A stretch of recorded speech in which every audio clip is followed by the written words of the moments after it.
Breaking news మాజీ మంత్రి హరీష్ రావు మెహదీపట్నం నుంచి బస్ భవన్ కు బయలుదేరారు. ఆర్టీసీ బస్సులోనే హరీష్ రావు బస్ భవన్ కు బయలుదేరారు. టికెట్ చర్చలో పెంపుపై ప్రణాళికలతో ముచ్చటించారు. ఉదయం హరీష్ రావును హౌస్ అరెస్ట్ చేసి వదిలేశారు.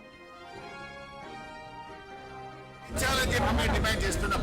పెంచిన అదేవిధంగా బస్ పాసుల ధరలు కూడా దించాలని మేము ఈరోజు డిమాండ్ చేస్తా ఉన్నాం. టోల్ గేట్ల పేరు మీద ధరలు పెంచినాం, పంటాల పేరు మీద ధరలు పెంచినాం, రౌండ్ ఫిగర్ పేరు మీద ధరలు పెంచినాం, సిటీ బస్సుల్లో 50% ధరలు పెంచినాం. ఎన్నిసార్లు పెంచుతావు? 20 నెలల్లో 5 సార్లు బస్ టికెట్లు పెంచి పేదల ముసుగు పోసుకుంటున్నాం. ఆడోళ్ళకి ఫ్రీ అన్నా మగోళ్ళ దగ్గర డబ్బులు వసూలు చేస్తున్నాం. ఈ ఆడికాడికి అయిపోయా బాగా ఫ్రీ అంటే భర్త దగ్గర డబ్బులు వసూలు చేస్తే నువ్వు ఏం ఫ్రీ చేసినట్టుగా సమానం అయిపోయా. ఇప్పటికైనా రేవంత్ రెడ్డి గారు పెంచిన ధరలు తగ్గించాలని, ఆర్టీసీ కార్మికులను ప్రభుత్వ ఉద్యోగులుగా గుర్తించాలి, ప్రభుత్వ ఉద్యోగులకు ఆర్టీసీ కార్మికులు గుర్తించాలని మేము డిమాండ్ చేస్తూ ఈ రోజు నిరసన కార్యక్రమం చేపట్టాం.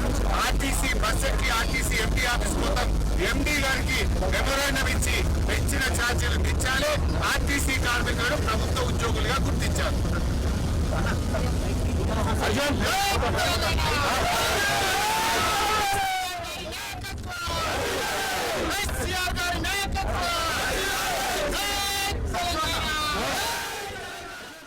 బస్ భవన్ కు బయలుదేరారు హరీష్ రావు. సాధారణంగా బస్సులోనే ఆయన ప్రయాణికులతో కూడా ముచ్చటించిన దానికి సంబంధించిన దృశ్యాలు మనం బిగ్ టీవీ స్క్రీన్ పై ఎక్స్క్లూజివ్ గా చూస్తూ ఉన్నాం. మెహదీపట్నం నుంచి బస్ భవన్ కు హరీష్ రావు బయలుదేరారు. ఆర్టీసీ బస్సులోనే ఆయన బయలుదేరిన పరిస్థితి. ఏదైతే పెరిగిన ఛార్జీలు ఉన్నాయో వాటిని వెంటనే విరమించాలంటూ కూడా ఆయన డిమాండ్ చేస్తూ ఉన్నారు. అటు ఆర్టీసీ ఎండీని కలిసి వినతి పత్రం కూడా ప్రజాస్వామ్యబద్ధంగా అందజేస్తామంటూ కూడా హరీష్ రావు చెప్పడం జరిగింది. అంతకుముందు ఆయన హౌస్ అరెస్ట్ చేసి వదిలేశారు. ఏదైతే బస్ భవన్ కు అందరూ కూడా ర్యాలీగా వెళ్లి అక్కడ నిరసన వ్యక్తం చేద్దామనుకున్నారు బీఆర్ఎస్ నేతలు. దీనికి సంబంధించి అటు మాజీ ఎమ్మెల్యేలు, మాజీ ఎమ్మెల్సీలు, అలాగే మాజీ బీఆర్ఎస్ నేతలందరినీ కూడా హౌస్ అరెస్ట్ చేయడం జరిగింది. అయితే దీనికి సంబంధించి హరీష్ రావు మీడియాతో కూడా మాట్లాడారు. వైఫ్ కు తగ్గిస్తూ అటు హస్బెండ్ దగ్గర వసూలు చేయడం ఎంతవరకు సమంజసం, రెండు సమానం అయిపోయాయంటూ కూడా ఆయన మీడియా సమావేశంలో మాట్లాడడం జరిగింది. ఎడమ చేత్తో ఇస్తూ కుడి చేత్తో తీసుకుంటున్నారంటూ కూడా హరీష్ రావు మాట్లాడారు. మొత్తంగా బీఆర్ఎస్ నేతలంతా కూడా కలిసి అటు బస్ భవన్ దగ్గరకు నిరసనగా వ్యక్తం చేసేందుకు వెళ్తున్న పరిస్థితి. చలో బస్ భవన్ అంటూ కూడా వాళ్ళు పిలుపునిచ్చారు. ఈ నేపథ్యంలో పోలీసులు భారీగా కూడా అటు బస్ భవన్ వద్ద బందోబస్తు ఏర్పాటు చేయడం జరిగింది. ఇప్పటికే పలువురిని హౌస్ అరెస్ట్ చేశారు పోలీసులు.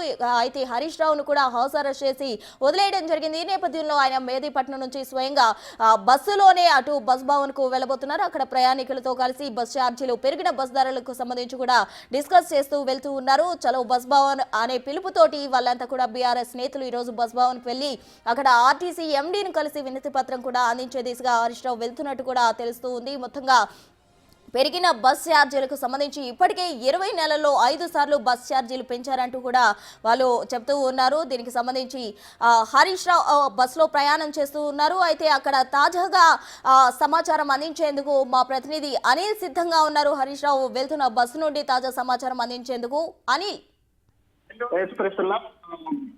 ఆర్టీసీ బస్సులకు సంబంధించి ఛార్జీలు పెంపుతూ కాంగ్రెస్ ప్రభుత్వం నిర్ణయం తీసుకున్న విషయం తెలుసు. అందుకు గాను వ్యతిరేకంగా దానికి నిరసనగా అయితే చెల్లో బస్ భవన్ అని చెప్పేసి బీఆర్ఎస్ పార్టీ శ్రేణులు అయితే బయలుదేరాలని చెప్పాలి. ఇందులో భాగంగానే హరీష్ రావు మెహదీపట్నం నుంచి అయితే బయలుదేరారు. ముఖ్యంగా బస్సు ఎక్కేసి ఆ తర్వాత ప్రయాణికులతో ముచ్చటాడుతూ వాళ్ళకి సంబంధించిన సమస్యలు తెలుసుకుని ఛార్జీలకు పెంపు గురించి మాట్లాడుతూ కూడా అయితే ప్రెసెంట్ హరీష్ రావు బస్సులో అయితే ఉన్నారు. మీరు విజువల్స్ కూడా చూడొచ్చు. దీనికి సంబంధించి కాంగ్రెస్ ప్రభుత్వం ఏదైతే నిర్ణయం తీసుకుందో బస్ ఛార్జీలు పెంపుతూ నిర్ణయం అయితే తీసుకుందో ఆ నిర్ణయానికి వ్యతిరేకంగా, ఆ నిర్ణయానికి నిరసనగా అయితే ప్రెసెంట్ చెలో బస్ భవన్ పిలుపుతో అయితే ప్రెసెంట్ బీఆర్ఎస్ శ్రేణులు, బీఆర్ఎస్ నాయకులంతా కూడా చెలో బస్ భవన్ అయితే బయలుదేరారు. పార్టీకి ఉన్నటువంటి బస్ భవన్ అయితే బయలుదేరారు.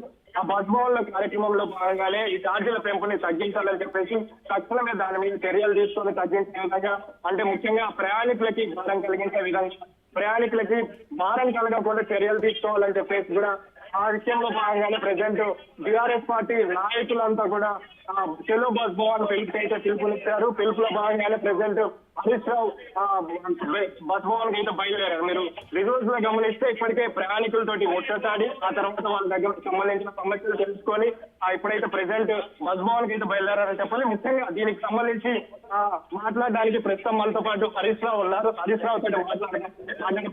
చెప్పండి ముఖ్యంగా దీనికి సంబంధించి లైవ్ ఉంది సార్ లైవ్ ఉంది సార్ చెప్పండి ఏం మాట్లాడతారు ముఖ్యంగా ఛార్జీలు పెంచుతూ కూడా నిర్ణయం తీసుకుంది కాంగ్రెస్ ప్రభుత్వానికి వ్యతిరేకంగా మీరు ఏదైతే చెల్లో బస్ భవన్ కి నిరసనగా వెళ్తున్నారు బైసాబ్ ఇది చాలా దుర్మార్గమైంది.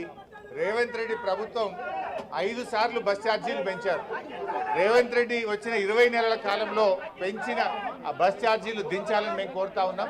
రౌండ్ ఫిగర్ పేరు మీద ఒకసారి, టోల్ గేట్ల పేరు మీద ఒకసారి, పండగల పేరు మీద ఒకసారి, అదేవిధంగా బస్ పాస్ల మీద ఒకసారి, ఈరోజు సిటీ బస్సుల్లో కూడా ఏకంగా 50% పెంచారు. ఈ ఛార్జీలు మేము దించాలని మేము కోరుతా ఉన్నాం. సార్ ముఖ్యంగా చూసుకుంటే అంటే మీరు చెప్పినట్టుగా గత ప్రభుత్వంలో మీ హయాంలో చాలా వరకు కూడా మేము ఆర్టీసీకి సంబంధించి కావచ్చు, కార్మికులకు సంబంధించి కావచ్చు చాలా వరకు సపోర్ట్ చేశామని చెప్పేసి, కానీ ఇప్పుడున్న ప్రభుత్వానికి సంబంధించి కూడా పొన్నం ప్రభాకర్ కొన్ని కామెంట్స్ కూడా చేశారు. దాని విషయంలో మీరేం మాట్లాడతారు? నేను పొన్నం ప్రభాకర్ ఒకటే అడుగుతున్నా, ఆర్టీసీ ఉద్యోగులను ప్రభుత్వ ఉద్యోగులుగా ఎప్పుడు గుర్తిస్తారు? ఆర్టీసీకి ఇవ్వాల్సిన మహాలక్ష్మి బకాయిలు ఎప్పట్లోగా ఇస్తారు? ఆర్టీసీ కార్మికుల పీఆర్సీ ఏరియర్స్ ఎప్పట్లోగా చెల్లిస్తారు? ఆర్టీసీకి గతంలో బీఆర్ఎస్ గవర్నమెంట్ 9,000 కోట్లు గ్రాంట్గా ఇచ్చింది. మీ ప్రభుత్వం ₹1 అన్న గ్రాంట్ ఇచ్చిందా? గ్రాంట్ ఇప్పించండి, ఆర్టీసీని కాపాడండి. ఆర్టీసీ ఆస్తులు అమ్మకండి, ఆర్టీసీ ఆస్తులను కుదబెట్టి బ్యాంకుల్లో అప్పులు తేకండి, ఆర్టీసీ కార్మికులకు వెంటనే పీఆర్సీ ఇవ్వండి. ఎలక్ట్రిక్ బస్సుల ముసుగులో ఆర్టీసీని ప్రైవేట్ పరం చేయొద్దు.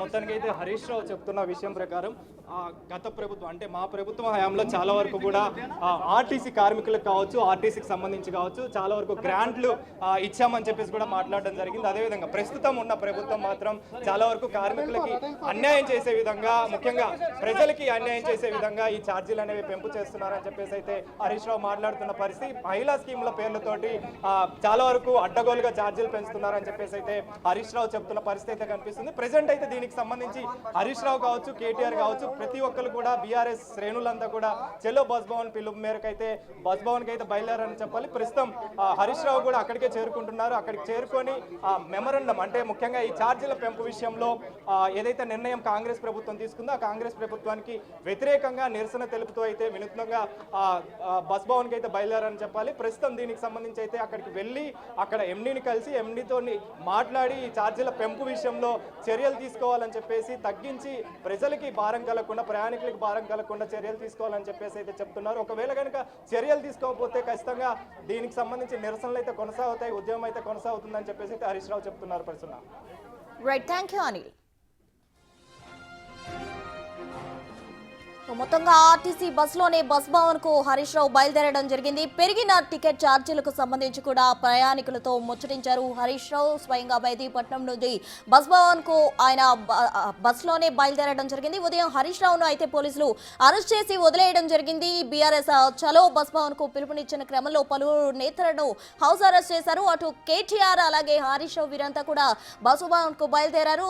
హరీష్ రావు అయితే తాజాగా బస్సులో వినూత్నంగా ఆయన నిరసన వ్యక్తం చేస్తూ కూడా అటు విద్యార్థులతో ఎవరైతే బస్సులో ప్రయాణిస్తున్నారో వారితో ముచ్చటిస్తూ కూడా బస్సు టికెట్ ఛార్జీల పెంపుకు సంబంధించి వారితో ముచ్చటిస్తూ, అలాగే ఆర్టీసీలో వారు ఎదుర్కొంటున్న సమస్యలకు సంబంధించి కూడా ఆయన డిస్కస్ చేయడం జరిగింది. మొత్తంగా ప్రభుత్వాన్ని ఆయన డిమాండ్ చేస్తున్నారు. గతంలో ఇచ్చిన గ్రాంట్ల విధంగానే ఇప్పుడు కూడా గ్రాంట్లు ఇచ్చి ఆర్టీసీని ఆదుకోవాలి తప్ప ఆర్టీసీని దోచుకోవద్దు, ఆర్టీసీని అడ్డు పెట్టుకుని ప్రభుత్వం దోచుకుంటుందంటూ కూడా ఆయన తీవ్రంగా వ్యతిరేకిస్తున్న పరిస్థితి. అయితే పెరిగిన ఆర్టీసీ బస్సు ఛార్జీలను తక్షణమే ఉపసంహరించుకోవాలి, వాటిని విరమించాలంటూ కూడా డిమాండ్ చేస్తున్నారు. ఈ నేపథ్యంలో ఆర్టీసీ బస్సు ఎక్కి ఆయన బస్ భవన్ కు చేరుకుని అక్కడ ఆర్టీసీ ఎండీని కలిసి వినతి పత్రం అందజేయబోతున్నట్టు కూడా సమాచారం అందుతోంది.